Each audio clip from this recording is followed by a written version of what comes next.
Hey guys, and welcome back to the Tech Buddies podcast YouTube channel. Today's video, that is the scam video, is gonna be about a really interesting scam. So, if you or any of your relatives or your parents have ever sold something on a website like OLX, or if you've ever sold anything online, you might have encountered the scam and you wouldn't have known about it.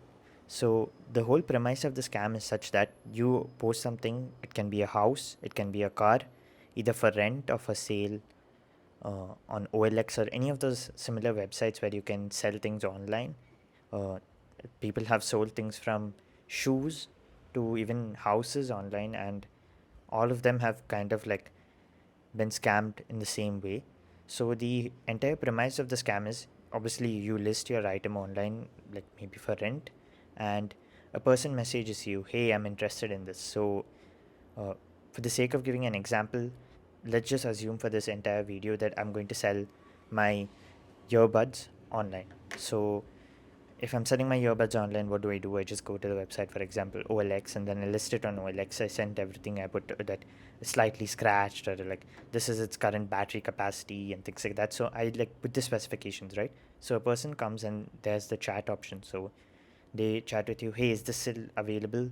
Then they ask you a few questions to show that they are kind of interested in the product, like, "Oh, is this still working, or is this feature there, or like, can you bring the price down a bit?" Even if you put a really good price, they like try haggling with you to kind of give you the feeling like it's a real person that's like genuinely in the market for your product.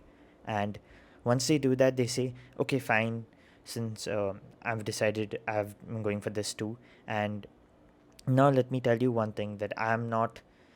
The person goes and says that, "Let me tell you one thing. I'm actually not here in this city." For example, if I'm living in Lucknow, they'll say that I'm not in Lucknow, but I have a relative here in Lucknow. Actually, I'm in the army. That's what they say. I'm in the army, and my relative will come and pick whatever product up from you. So I just want to check a few things, and I have proof that I'm from the army. So many things involve the army, and then they will send you a fake snapshot, and their profile picture will also usually be something related to the army. Like it'll be a picture of a guy wearing a an army uniform, or they will send you a picture of their army ID card, and then they'll say, "I'm posted here, and my army whatever, uh, I'm posted here at this time. That's why I cannot come and collect." So basically, they'll say, "Okay, okay, yeah. So I have set my mind to this. Suppose I'm charging a lakh for my earbuds. Suppose, but not in real life. But they say that I'll send you an advance of 50,000 rupees. You just approve the advance." So they'll send you an advance, and on whatever app you have, you'll click approve. But actually, what they're doing is many people, they are actually not that financially literate, or in that rush of, or like in that rush, like where you're like, "Oh, finally this thing of mine is getting sold, and this price that you wanted, that I wanted." You'll be like kind of excited. You'll just click approve. You'll type your password or whatever. Well, it turns out what they do is they make a request to get 50,000. So 50,000 goes from your bank. Okay. And then again they'll do it. They'll say, "Oh, no, no, it must have been some error of the bank."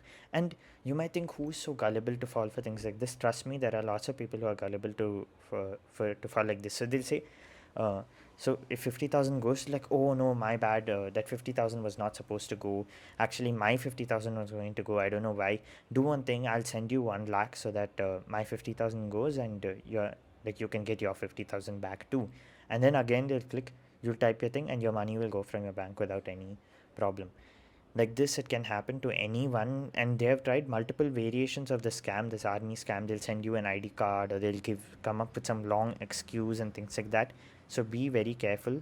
They're kind of like disrespecting the actual people in the army in the name of, because when you're talking to someone in the army, you feel a bit compassion sometimes. So you might go easy on them, and I don't know why it's really important integral part of their story, but they always include the fact that they're from the army when scamming people. So maybe it's because generally humans are more considerate to our army people because they serve us. So this is a very interesting scam that goes on. So basically they'll request you for your money, and you might accidentally accept it.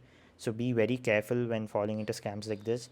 In fact, I would uh, not advise selling things online as much as possible. It's really risky, but if you have to sell things online, uh, do the talking face to face. Maybe do some actually have some legal procedure, especially for cars and rental agreements and houses.